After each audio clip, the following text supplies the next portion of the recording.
Nyuma yo gukubitirwa muri Amerika, ubu tuvugana ubwoba ni bwose ku witwa Uwironja Kambale wamamaye nka Jesquizzo wo mu mipangu, umwami w'abagore n'abana.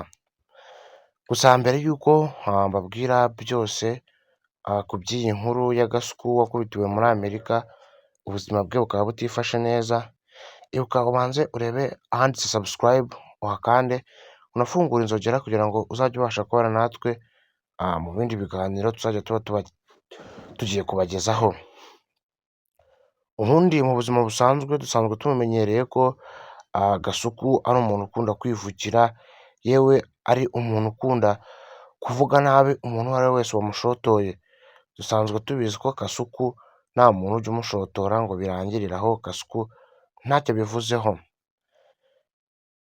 Nyuma y'iminsi rero uyu witwa Gasuku wivugiraga ibintu ibyo ari byo byose, ubu tuvugana aherereye muri Leta Zunze Ubumwe za Amerika, muri leta ya Arizona. Yaje kwatakwa n'abagizi ba nabi mu ijoro, yatakwa n'abantu bari bambaye masike, kandi avuga ko abo bantu bavuga n'Ikinyarwanda neza. Nubwo bamwatakiye muri Amerika, baramwataka bamukubita uwakajwiga, baramukubita bamugira intere hafi kwenda gupfa. Ibi Gasuku niwe wabyitangarijwe ku giti cye, yavuze ko abasore bamwatatse atabazi, yewe ndetse anavuga ko nta kibazo na kimwe afitanye n'undi muntu uwo ari we wese. Gusa ibi ngibi Gasuku yabitangaje, anongeraho aravuga ngo umuntu wari uzi ahantu atuye neza ni Badurama, uherutse kugaragara mu mavidewo yibasira igihugu cyacu, akivugaho ibintu bitari byiza. Rero Gasuku ashobora kuba yaketse ko Badurama mu bamugambaniye nawe arimo, dore ko Gasuku yamukozeho ibiganiro byinshi avuga ko nta muntu wavuga u Rwanda ngo bizamugwe neza. Nk'uko muri kubibona mu ifoto iri muri sikirini yanyu, Gasuku yagize ati nari nishwe, Rugira niwe untabaye, Mana urakoze ku bwa none. Ibi bigaragaza ko ubwabyo iyi nkuru turi kubagezaho ari impamo, kandi yatanzwe na nyiri ubwite. Abakubise Gasuku rero bavuze ko ngo ari ubutumwa bamuhaga, banagaragaza ko ibirenze ibi bashobora kuba babikora, kuko ikigaragaza ko ibi byoroshye, abantu batatse Gasuku bari bafite imbunda ndetse bitwaje n'ikindi kintu kimeze nk'umuhini cyangwa ubuhiri, ariko ibyo byose birinze kubimukoreshaho, baramukubita bisanzwe, ubundi barasohoka barigendera. Ubu rero tuvugana ubwoba ni bwinshi kuri Gasuku Jesquizzo wo mu mipangu. Ari kuvuga ko aba bantu bamenye ahantu atuye, igihe icyo ari cyo cyose bashobora kongera bakagaruka.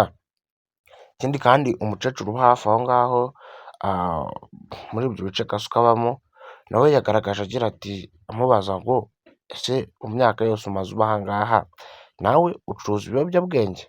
Nyuma yo kubona abantu bamwatatse bambaye masike, umukecuru aketse ko Gasuku nawe ashobora kuba ari mu bantu bacuruza ibiyobyabwenge. Gusa nyir'ubwite uko abitangaza, yavuze ko nawe abantu bamwatatse uko nguko atabazi, ndetse nta n'undi muntu n'umwe wigeze bagirana ikibazo. Iby'iyi nkuru ya Gasuku rero turakomeza tubitohoze, tubamenyere neza neza neza duhereye mu mizi. Ese Gasuku yaba ari kuzira iki? Gasuku yafitanye ibihe bibazo n'abantu bari muri Amerika? Ese Gasuku byaba biri kumugendekera bite?